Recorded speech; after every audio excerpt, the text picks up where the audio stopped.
Second definition है हमारी, first definition थी कंटिन्यूअस फंक्शंस की। सेकेंड है a real function is said to be continuous if it is continuous on every point of the domain.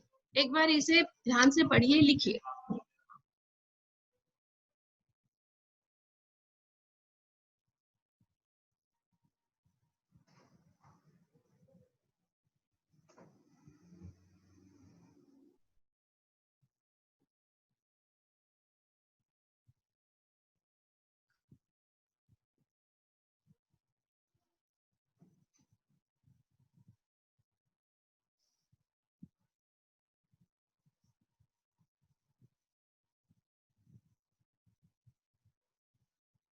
हाँ जी, पढ़ लिया बेटा? वही है जो हमने अभी ग्राफ में किया है। रियल फंक्शन कंटिन्यूअस है अगर वो कंटिन्यूअस है हर पॉइंट ऑफ द डोमेन पर। यहाँ हम वापस अगर देख लें तो क्योंकि ये फंक्शन हर पॉइंट पे कंटिन्यूअस नहीं था, हमने कह दिया no this is not continuous. इसी तरह ये भी हर पॉइंट पे कंटिन्यूअस नहीं था, तो हमने कह दिया दिस इज नॉट कंटिन्यूअस। ये वाला भी नॉट कंटिन्यूअस है, ये भी नॉट कंटिन्यूअस है। यहाँ भी पॉइंट ऑफ डिसकंटिन्यूटी मिला था, हमने कह दिया फंक्शन इज नॉट कंटिन्यूअस।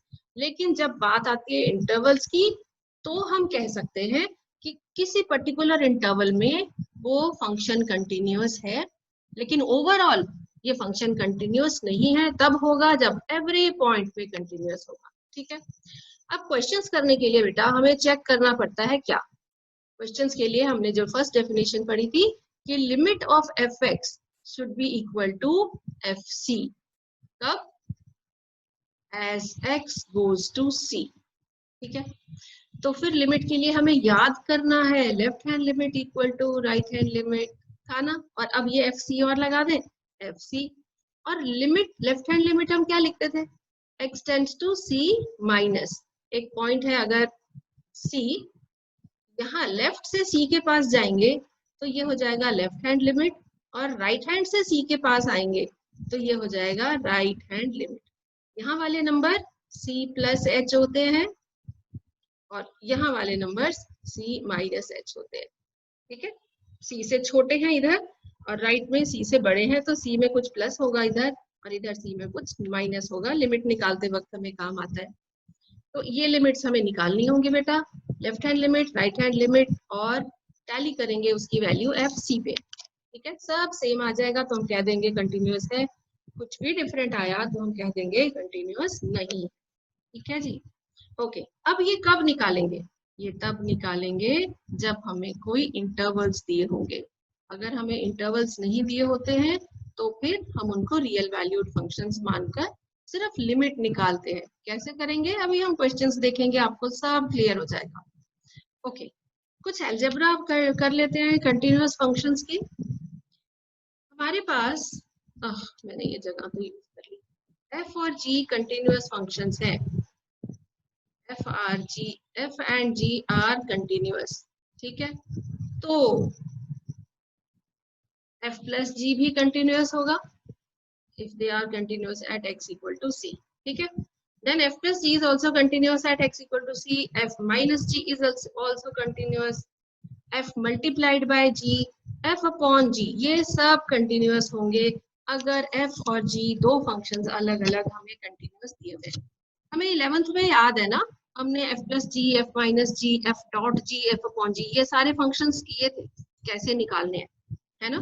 पता है, ये simple plus, simple addition, simple multiplication and simple division. अब f डॉट g दो फंक्शंस हैं।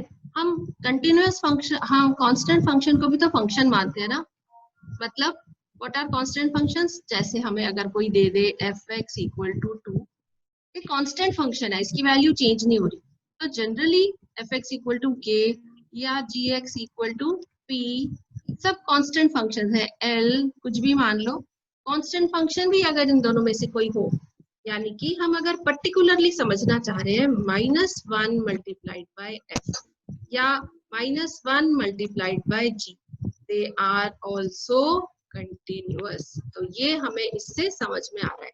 ये सब कुछ आपकी बुक में लिखा हुआ है और मैं आपको एक समरी की टाइप में दे रही हूँ। ठीक है, तो ये आपके नोट्स इसी तरह से तैयार हो जाएंगे, इसको अलग से मत लिखिए, थर्ड के साथ ही लिखिए इस पॉइंट को, फोर्थ के साथ ही f अपॉन जी, मतलब -1 अपॉन जी या -1 अपॉन f, ये भी कंटिन्यूअस होते हैं at x equal to c।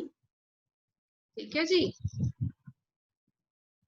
ये आपको ध्यान रखना है कि ये फंक्शंस कंटिन्यूअस होते हैं। तो जब भी कभी एक क्वेश्चंस आएंगे हमारे पास, हम इन अलजेब्रा वाले फॉर्मूलेस का ध्यान रखेंगे। क्या हमने ये कॉम्पोजिट पढ़े हैं, एफ ओ जी और जी ओ एफ, है ना?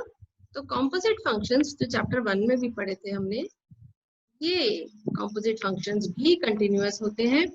तो किसी भी तरह से आ जाएगा हमारे पास, हम उसे कर लेंगे। कंपोजिट फंक्शंस कैसे, मतलब एक मान लो एफ एक्स मैंने ले लिया साइन एक्स और जी एक्स मुझे मिल गया x cube.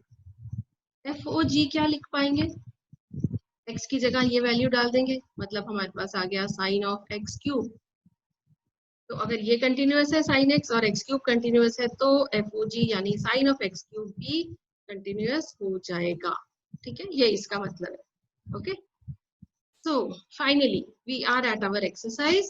The exercise is 5.1. अब ये 3 पॉइंट्स पे कह रहा है prove that, question 1 prove that लिखा हुआ है बुक में, prove that fx is 5x minus 3 is continuous at all the 3 points.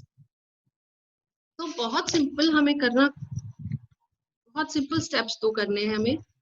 क्या करना है, फर्स्ट पार्ट के लिए लेट x इक्वल टू 0। ठीक है, तो limit x goes to 0, fx check कर लेते हैं। इसमें कोई इंटरवल नहीं है बेटा, तो लेफ्ट हैंड राइट हैंड निकालने की जरूरत नहीं है। ठीक है, तो ये आ जाएगा डायरेक्टली। आपको याद होगा 11th का मैंने आपको कहा था 5. उसकी 13.1 एक बार देख लो। 5 इंटू 0 -3, मतलब कितना आ गया, -3। And if we find out f0, fc निकालते हैं ना, f0 निकालें तो भी वही का वही आएगा, 5 मल्टीप्लाइड बाय 0 -3 यानी कि -3। therefore limit x goes to 0 fx is equal to f0, therefore fx is continuous at, पूरा लिख देते हैं, x equal to 0। तो ये आ गया हमारे पास एक पार्ट। अब इसी तरह सेकंड और थर्ड भी चेक कर लेंगे। सेकंड है -3, all right, second part let x equal to -3। मेरे ख्याल है अब आप कर ही लेंगे। Limit x goes to -3 of fx, तो वैल्यू डाल देते हैं f इंटू -3 -3। ठीक, -15 -3 -18।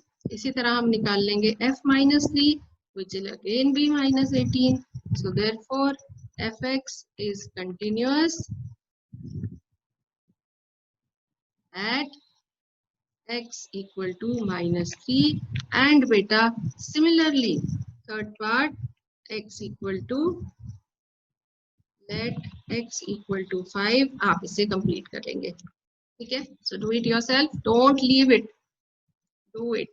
I want to finish this part. Third का सी, अब ये रैशनल फंक्शन है ना, सम numerator and some denominator.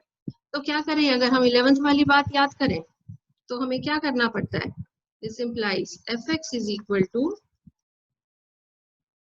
Numerator के फैक्टर हो जाएंगे x plus 5 multiplied by x minus 5 upon x plus 5।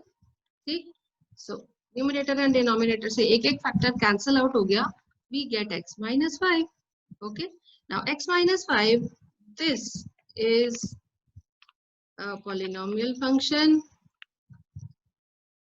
पूरी तरह डिफाइंड है ना, defined on real numbers, so therefore it should be continuous.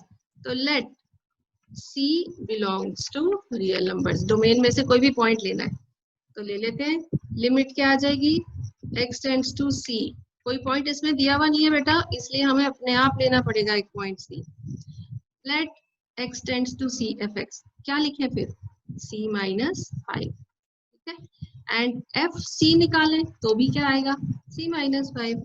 therefore limit x tends to c of fx is equal to fc for all c की कोई particular value हमने नहीं ली थी, और this is for all c belonging to real numbers यानी कि domain, therefore fx is continuous. तो हर पॉइंट के लिए कंटिन्यूअस है, इसीलिए हमने कह दिया कंटिन्यूअस फंक्शन है।